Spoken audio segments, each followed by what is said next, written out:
everyone and welcome back to my channel. Today we're going to be talking about orchids in various stages of recoveries and things that you can do to help rescue a recovering orchid. So I've got a few orchids here which I've purchased either as discounted orchids or when I've got home the orchids have had no root systems. One of them I ordered online and it had Fusarium. And I thought I'd take you along with kind of the different stages that an orchid goes through in its recovery process and things that we can do to speed up the recovery and what's normal in terms of an unhealthy orchid on its journey to recovery and what is kind of a bad sign. So I will start off with one of the first stages of recovery, which is new growth. So these are my orchids in the earliest stages of recovery. This is a Oncidium generic hybrid that looks very like the Nellie Isla. So I think it has either one of the ancestors of the Nellie Isla in its parentage or it's a new hybrid of the Nellie Isla, but with very small flowers. It's possible that it's the Oncidiopsis francine, but I wasn't able to get a good enough look at the flowers before they dropped when I purchased it to actually identify it. And this is my weakness, a discounted Miltoniopsis. So, when you first get your orchid home and you notice that something's wrong, either it's finishing flowering and the bulbs are all shriveled, or you straight away notice that something's wrong after you've purchased an orchid at a discount, the first thing to do is to look at a root system. And upon closer inspection, you'll often find that there aren't any live roots, which was the case in both of these orchids. So this one's been struggling for probably close to 2 months now from when I purchased it, and you can see the bulb has shriveled completely, but we have a new growth starting, so that is a sign of hope, because with Miltoniopsis the new growths can push out new roots actually quite soon after when they start. So hopefully, I think we can already see little root nubs on it. See the little bumps at the base of the growth?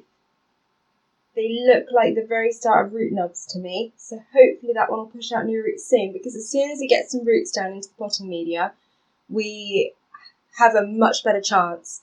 If it doesn't succeed in putting new roots down, then this orchid pretty much is doomed to die, because if it doesn't succeed with this first new growth, it doesn't have enough energy in it that it will get a second chance. And this one is a little bit further along on the new growth. So you can see the new growth is actually getting quite big now, and it's increasing the speed at which it's pushing out. To start with, it was very, very slow, but it's pushing out a lot faster now. So I'm wondering if it's maybe got a root down into the media. I don't want to push too much, but it's growing quite fast. So I think fairly soon we should start to see some plumping up of the pseudobulbs where new roots are emerging from that new growth.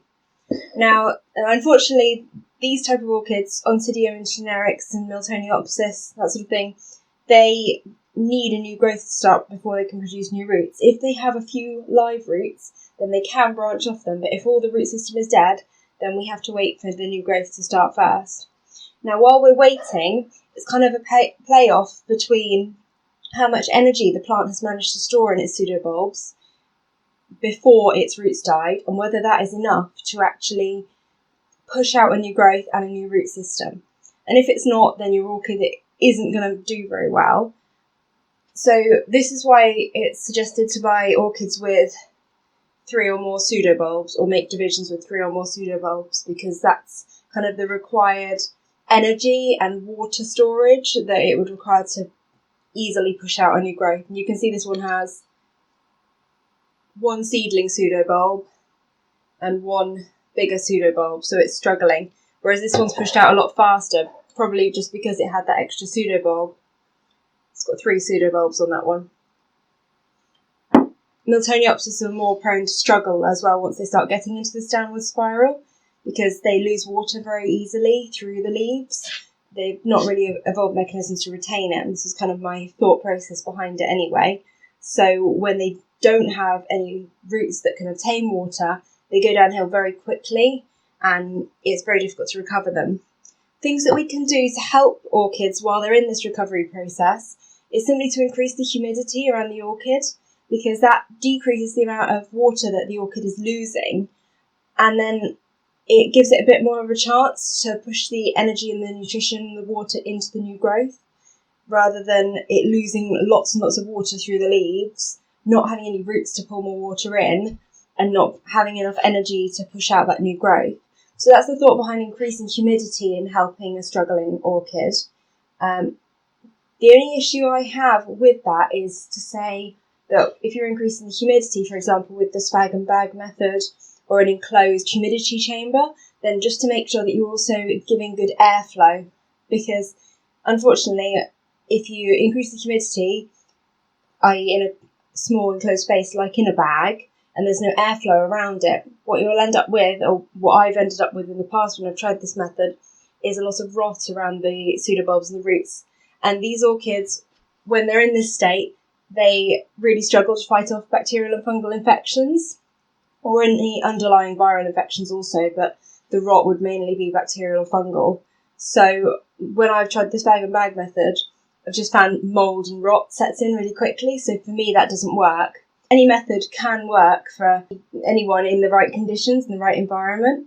So if you have success with that, then that's great. Personally, for me, I don't find that that's particularly helpful. I just try and keep them nearer to my coolmost humidifier, which you can kind of see going in the background.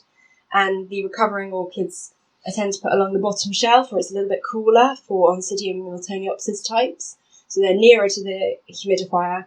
They've got a fan on them for air movement, and they're also in a slightly cooler location. So once you've got your new growths pushing out,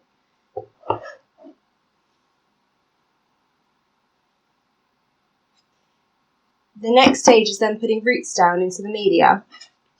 And I've got 3 orchids here that are kind of at that stage, 2 Miltoniopsis and 1 Nelly Isla standard form, the Swiss Beauty, the orangey red type. So the Nelly Isla is probably the furthest along in the recovery, and you can actually see a little flower spike there, starting in the pseudobulb. And we've got new roots starting.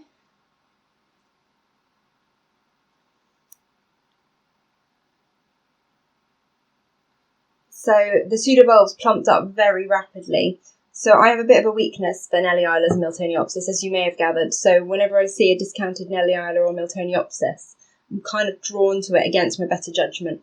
So I've got 3 Nelly Islas. Only 1 was purchased from a nursery with intent to purchase, which is the red velvet variety. The other 2 have been rescues from garden centres, and they're actually doing really well. So this one's pushed out 2 new growths, which was obviously very slow to start with because it didn't have any roots.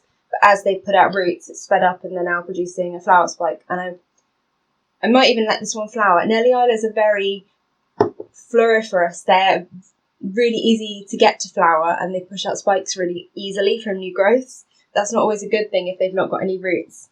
But this one, I think, we've now got a good enough root system that I'm kind of happy that it's able to flower without that pulling too much energy from the plant.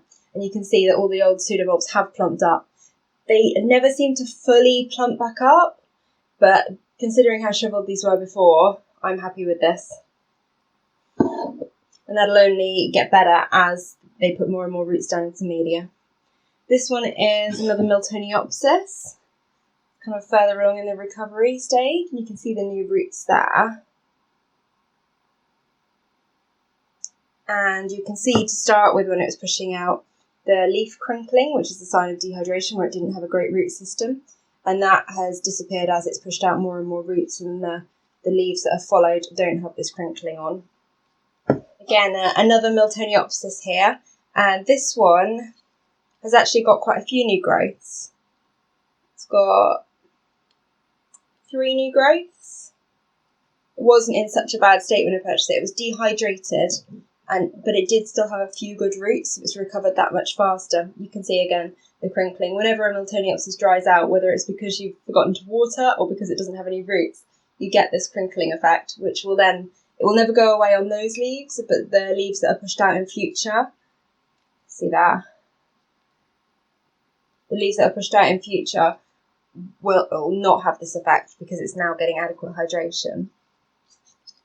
Another sign with Miltoniopsis that they've suffered from dehydration is kind of when the leaves flop over like this and stay folded over, which is, I think it's a mechanism by the plant to try and reduce water loss from the leaves. Now, another thing that I wanted to touch on was the issue of fertilizing when you have a rootless orchid, because a rootless orchid can't absorb any of the nutrients that you're giving it in a fertilizer solution. So all that will happen is the fertilizer will just accumulate in the pot, and especially with sensitive rooted orchids like Miltoniopsis and some Oncidium types, that can then cause root burn of any new root tips that do start to emerge. So my method is I don't start fertilising the orchid until I see some new roots going down into the pot. Not just starting, but when they're actually fully down into the media and it's getting a better root system on it. You can foliar feed with things like magnesium, which are like Epsom salts, that sort of thing. And those sort of things are absorbed through the leaves. I personally don't, because I still haven't kind of figured out for how to do foliar feeding correctly, because you have to time it differently for different types of orchids. Not all nutrients are absorbed through foliar feeding. There's only certain nutrients that can be absorbed. And depends whether the stomata are open during the day or the night as to how effective foliar feeding is, and this differs between different orchids. So as far as I've read, thick-leaved orchids like Vandas, Cattleyas, Phalaenopsis tend to open their stomata at night, so foliar feeding might be more effective in the evening/night time, whereas thinner-leaved orchids like Oncidiums and Miltoniopsis, I believe, open their stomata as a general rule during the day. I've not looked into this enough to give you a definitive answer though, so I think I'll be trying out foliar feeding with magnesium at the very least, the correct times to do it and the correct feeds to give different orchids. But once those roots are down into the pot, you can then start feeding at a kind of normal to low ratio, because you don't want to feed too much too fast and end up with burnt root tips. So once the roots are down into the pot, what I tend to do is introduce my normal fertilizer regime, slightly lower dose, and seaweed extract as well, which further helps to kick the new growth into action with producing more new roots. For me, I really believe it helps, so I continue to use it because I've really noticed the difference in my orchids since I started using it, especially with orchids that are being repotted and under stress, or are just starting out new roots and maybe don't have the best energy reserves. So the next stage can occur at different times for different orchids. When the new growth is nearly fully mature and has pushed out a lot of new roots, the old pseudobulbs will plump back up, and you will get a flower spike if it's in good condition, and the new growths in turn will start to produce new growths of their own. As you can see, I've got 2 new growths on this one. This was a Miltonia Sunset, and this one is, I believe, an Oncidium Pupatea Sunset, and it's got 2 new growths starting as well, one in there and one there, and the flower spikes have come off old growths. But you can see that we've got new roots going down into the media there. Got quite a lot of new roots starting, so I think this one is well on its way to recovery. Now, my Miltonia Sunset is quite an interesting story, because I got it probably about 18 months ago, and when I got it, it actually had Fusarium, and I'd not encountered Fusarium before, and I was just repotting it when I first got it and it was in bloom, and I accidentally knocked off one of the new growths, and I saw that telltale purple ring and thought, uh-oh. And it proceeded to, because of the repots obviously stressed it, I think the immune system of the plant goes down, and then the infection, Fusarium is a fungal infection, can then take hold of the plant when it's under stress, so it can be lurking in the background and not showing, and as soon as the plant is stressed, it'll just come out. So this one stayed shriveled and wrinkled and did nothing, pretty much, for nearly a year. And eventually, I thought I would try using a fungicide to treat it. So I used this one, which is a systemic fungicide. So for systemic fungicides, they usually end in azole, I believe. So this one, that's the active ingredient in it. tuberconazole. So this one I can vouch for, works very well for orchids with Fusarium. And pretty much a few weeks after I treated it, the new growth started on this, and it started putting down new roots, and it's matured really quickly and put out a flower spike after having done nothing for nearly a year. So I'm really excited that it's finally pushing on and pushing out a flower spike. So it's a really interesting case, and I now know what to do with Fusarium infected orchids.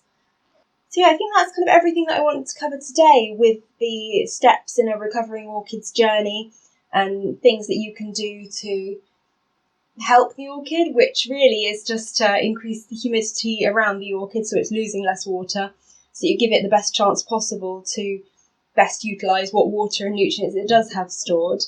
And really, after that, there's not a lot that you can do other than keep it in very stress-free conditions. And then it's kind of just a waiting game to see if the orchid does have enough energy stored to push out that new growth and new roots, or if it doesn't, in which case it's going to end up unsuccessful. I've definitely had my share of unsuccessful orchids that have ended up in the bin. But yeah, these are just tips I've learned along the way that can help a little bit with the recovery process. So I hope that this has been helpful today, and thanks so much for watching.